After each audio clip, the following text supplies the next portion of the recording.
जहां सीएम विष्णुदेव साय की अध्यक्षता में एक महत्वपूर्ण बैठक का आयोजन किया गया। बैठक में विधायक राजेश मूणत, मोतीलाल साहू मौजूद रहे। बता दें कि विधायक और जनप्रतिनिधि बैठक में शामिल हुए। सीएम विष्णुदेव साय की अध्यक्षता में रायपुर में एक महत्वपूर्ण बैठक का आयोजन किया। बैठक में विधायक राजेश मूणत, मोतीलाल साहू मौजूद रहे। विधायक और जनप्रतिनिधि भी बैठक में शामिल हुए हैं। बैठक में रायपुर शहर के लिए 2 बड़े निर्णय लिए गए। उप मुख्यमंत्री अरुण साव ने बैठक के बाद जानकारी दी। रायपुर में शास्त्री चौक के स्काई वॉक का पूरा निर्माण किया जाएगा। साथ ही कांग्रेस ने स्काई वॉक निर्माण को लेकर जमकर सियासत की थी। अरुण साव ने कहा कि कांग्रेस सरकार बनने पर स्काई वॉक निर्माण पर रोक लगाई गई थी। रायपुर शहर के दृष्टि से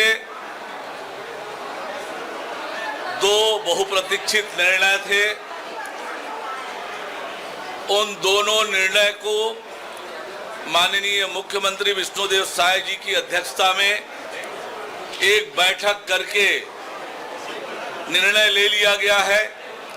अब रायपुर के शास्त्री चौक के स्काई वॉक को पूर्व अनुमोदित योजना के हिसाब से उसका निर्माण किए जाने का निर्णय लिया गया है।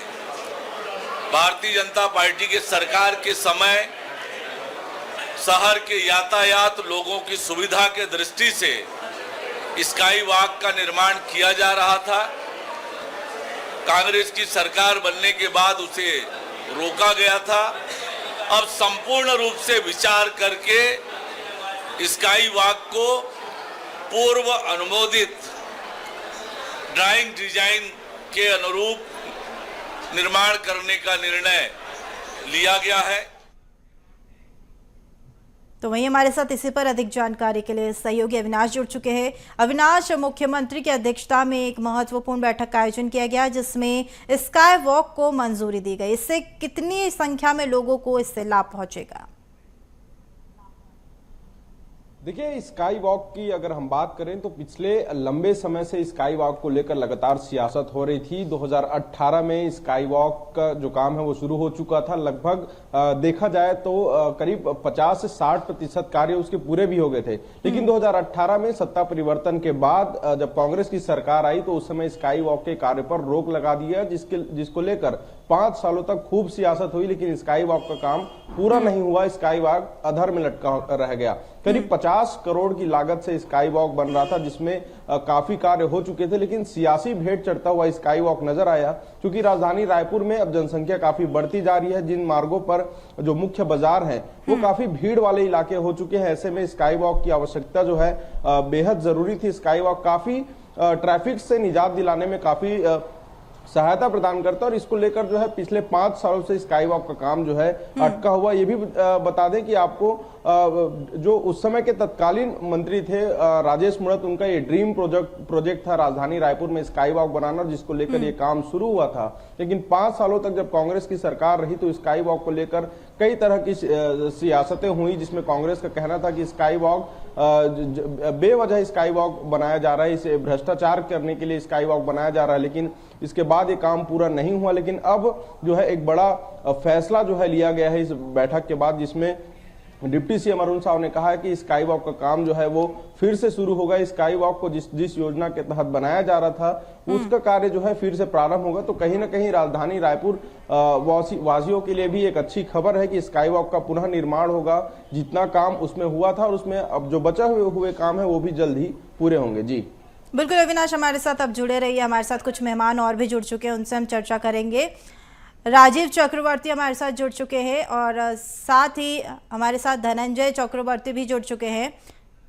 धनंजय ठाकुर जुड़ चुके हैं। तो धनंजय जी, पहला सवाल मेरा रहेगा कि स्काई वॉक को लेकर काफी गहमागहमी देखने को मिल रही है, जहां लगातार बीजेपी की ओर से आरोप लगाए जा रहे हैं कि कांग्रेस की सरकार में इस जो स्काई वॉक का निर्माण किया जा रहा था इसको अधूरा छोड़ दिया। इस पर क्या कुछ कहेंगे आप?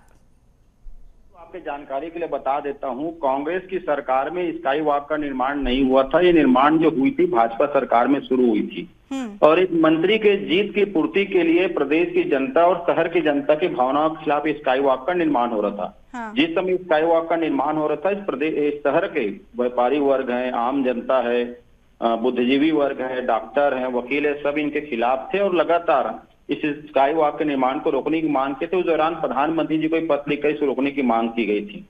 और जिस प्रकार से स्काई वॉक जो है इस शहर के लिए अव्यवहारिक है, मुझे लगता है कि आज भी सरकार निर्णय कर रही है तो कहीं न कहीं एक व्यक्ति के जीत को पूरा करने के लिए निर्णय लिया जा रहा है। शहर के लगभग 20 लाख जनता की भावनाओं के खिलाफ ये निर्णय है। सरकार से पुनर्विचार करना चाहिए। और जो भाजपा शासन काल में इस स्काई वॉक में जो भ्रष्टाचार हुआ था, जो ठेकेदार ने मोटी रकम भाजपा को दिया था चुनाव के दौरान, मुझे ऐसा लगता है कि जनता के भावनाओं के विपरीत जाके सरकार सिर्फ ठेकेदार के दबाव पर इसको बनाने का निर्णय की है।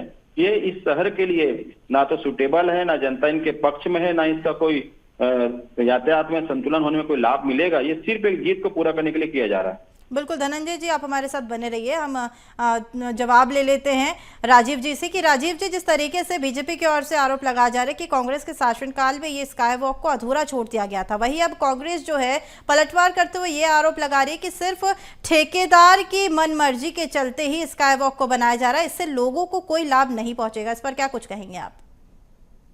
लोगों की मांग पर, क्योंकि जो जेल रोड से बाईपास रोड हमने बनाया जिससे ट्रैफिक का दबाव कम हुआ, हम ही लोगों ने एक्सप्रेस हाईवे बनाया, हम ही लोगों ने चारों तरफ कैनाल लिंकिंग रोड की बनाए जिससे रायपुर शहर की ट्रैफिक की समस्या से निजात मिल सके। उसी समय जनता जनार्दन की ओर से ये एक आवेदन आया था कि जो लोग मेडिकल कॉलेज से लेकर डीके हॉस्पिटल तक जाते हैं और जो लोग कलेक्ट्रेट से लेकर तहसील कार्यालय जाते हैं या अदालत जाते हैं, रायपुर जो डिस्ट्रिक्ट कोर्ट है, तो उसके बीच में कोई सेतु नहीं है, उसके बीच में कोई कनेक्टिविटी नहीं, लोगों को गाड़ी निकालनी पड़ती है अपनी। तो वो जनता की मांग पर ही इसे बनाया गया था। और चूंकि उसमें उस समय में 2017 के अंत में आचार संहिता लग गई तो उसे पूर्ण नहीं किया जा सका। कांग्रेस को चाहिए था कि उसे पूर्ण कर लेते, लेकिन उन्होंने किया नहीं और इस प्रकार से प्रोपोगंडा करते रहे। तो जनता को एक सौगात मिलने वाली थी, वो सौगात से जनता वंचित हो गई।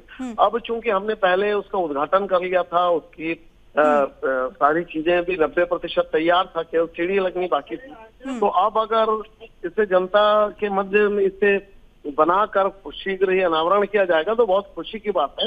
बिल्कुल, ये देखना होगा कि अब इससे लोगों को कितना क्या लाभ पहुंचता है। धनंजय जी और साथ ही राजेश जी, मैं आप दोनों का ही धन्यवाद करना चाहूंगी। साथ ही हमारे साथ अविनाश जुड़े थे। अविनाश, आपका भी बहुत बहुत शुक्रिया।